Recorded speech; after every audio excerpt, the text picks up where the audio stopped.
छत्रपती संभाजीनगरमध्ये 12वीच्या परीक्षेत कॉपीचा अक्षरशः सुळसुळाट पाहायला मिळालाय। ओहर मधल्या एका परीक्षा केंद्रामध्ये एकाच वेळी 125 विद्यार्थी बसवले।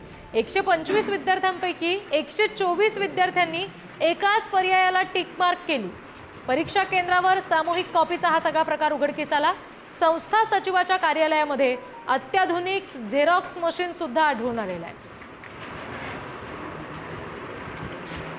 दृश्य सध्या आपण पाहतोय 125 विद्यार्थी बसवले गेले, यातल्या 124 विद्यार्थ्यांनी एकाच पर्यायाला टिक केली। सामूहिक कॉपीचा हा सगळा प्रकार उघडकीस आलेला आहे। संभाजीनगर मधली ही बातमी आपण बघतोय।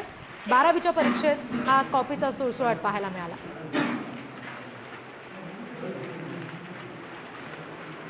आणखी तपशील घेणार आहोत। प्रतिनिधी सुमित पवार आपल्याशी जोडले गेलेत त्यांच्याकडून।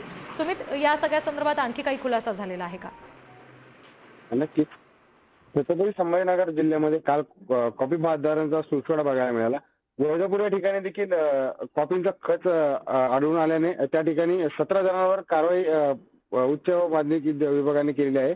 दरम्यान अशाच प्रकारे जटवाडा रोडवरील ओव्हर गावात देखील एकाच रूम मध्ये 25 विद्यार्थी बसवण्याची प्रशासनाने मुभा दिलेली आहे। पण मात्र त्याच रूम मध्ये 125 विद्यार्थ्यांना बसवून सामूहिक कॉपीचा प्रकार या प्रकरणी उघडकीस आलेला आहे।